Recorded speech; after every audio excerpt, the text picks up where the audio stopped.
착시 뒤 숨겨진 진짜 위험. 피처링 ISO 심사원. 안녕하세요. 리사 별이온입니다. 오늘은 Y10에서 보도한 반도체 슈퍼사이클 정점, 빅테크 손에 달렸다 뉴스를 가지고 이야기 나눠볼 텐데요. 겉보기엔 좋은 뉴스 같지만 저희 리사의 관점에선 매우 중요한 경고 신호로 보입니다. 맞습니다.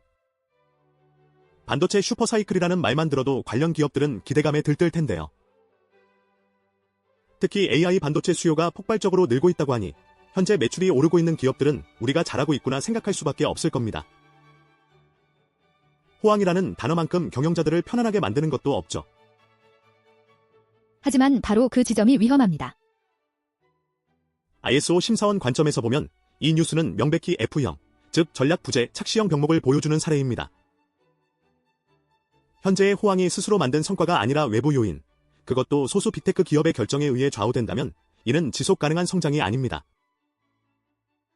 오히려 독이 될 수 있죠. F형, 전략 부재 착시형이라고 하셨는데 정확히 어떤 의미인가요? 단순히 전략이 없다는 뜻인가요? 많은 기업이 우리도 전략이 있다고 말할 텐데요. 단순히 전략이 없는 것을 넘어 현재의 긍정적인 상황이 자신들의 뛰어난 전략 덕분이라고 착각하는 현상까지 포함합니다. 마치 안개 속에서 운전하면서도 내가 운전을 잘해서 길이 잘 보인다고 생각하는 것과 같습니다.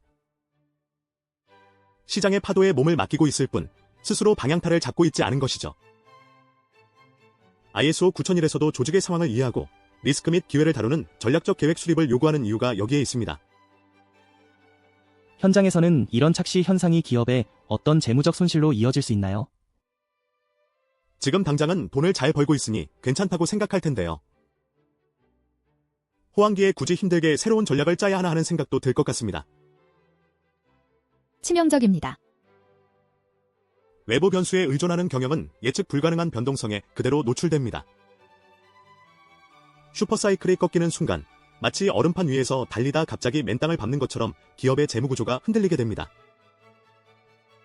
자체적인 수요 창출이나 시장 다각화 전략이 없으니 단일 고객이나 소수 시장에 대한 의존도가 높아지고 이는 고스란히 매출 급감과 유동성 위기로 이어집니다. 호황기에 벌어들인 돈을 비전 없는 확장에만 쓰다가 위기 시에는 아무런 방어력도 없이 무너지게 되는 거죠.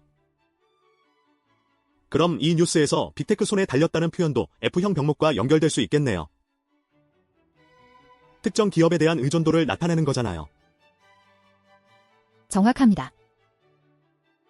자신들의 미래가 스스로의 전략이 아닌 소수의 빅테크 기업 결정에 좌우된다는 것은 기업이 사실상 전략적 주도권을 상실했다는 방증입니다.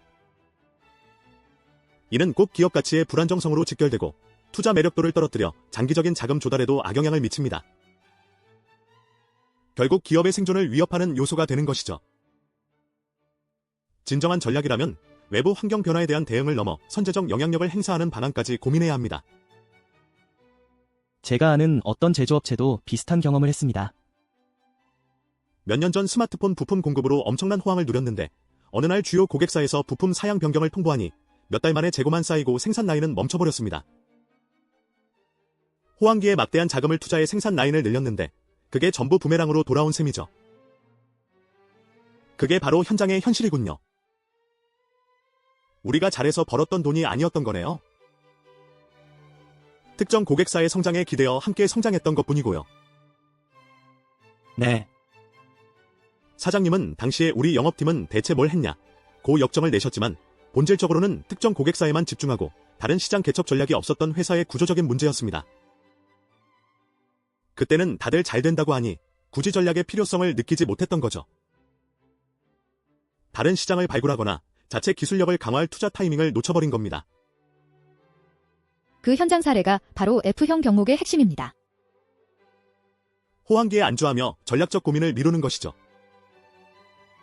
ISO 표준은 경영 시스템의 지속적 개선을 강조합니다. 이는 호황기에도 멈추지 않고 스스로의 전략을 성찰하고 발전시켜야 한다는 의미입니다. 리사에서는 이러한 착시를 걷어내고 기업이 스스로의 운명을 개척할 수 있는 구조를 만드는 데 집중합니다. 예를 들어 호황일수록 투명한 시장 분석과 함께 잠재적 위험 요소를 식별하고 이에 대비한 다각화 전략, R&D 투자 전략을 세워야 합니다. 그럼 이런 상황에서 기업 경영진은 어떤 질문을 스스로에게 던져봐야 할까요? 단순한 매출 목표 말고 더 깊은 통찰을 위한 질문이요. 아주 간단하고 날카로운 질문입니다. 첫째, 다음 슈퍼사이클은 누구의 손에 의해 만들어집니까? 외부 요인에 대한 의존도를 파악하는 질문이고요. 둘째, 우리 회사의 독립적 성장 전략은 매년 검토되고 있습니까? 이 질문은 기업 스스로가 주도적인 미래를 그리는지를 묻는 것입니다. 단순히 매출액이 늘어났다고 해서 전략이 성공적이라고 판단할 것이 아니라 그 매출액이 어떤 전략적 결정의 결과인지를 파고들어야 합니다. 이 질문들에 명확한 답을 하지 못한다면 지금의 호황은 언젠가 독이 되어 돌아올 수 있겠네요. 마치 사상누각처럼 언제든 무너질 수 있다는 경고로 들립니다. 맞습니다. 전략 없는 성장은 착시를 낳고 구조 있는 성장은 미래를 만듭니다. 리사는 바로 그 구조를 진단하고 설계하여 기업의 지속 가능한 성장을 돕습니다. 외부 환경에 일희일비하지 않고 기업 본연의 경쟁력을 키우는 것이 중요합니다. 특히 호황일수록 자만하지 않고 미래의 위기에 대비하는 선제적 전략 구조를 구축하는 것이 핵심입니다. 네, 오늘은 반도체 슈퍼사이클 뉴스에 숨겨진 F형 전략 부재, 착시형 병목에 대해 자세히 알아보는 시간이었습니다. 단순히 좋은 뉴스라고 넘어가지 마시고 우리 회사의 전략은 과연 탄탄한지 점검해보는 계기가 되시길 바랍니다. 오늘 말씀 감사합니다. 감사합니다. 감사합니다.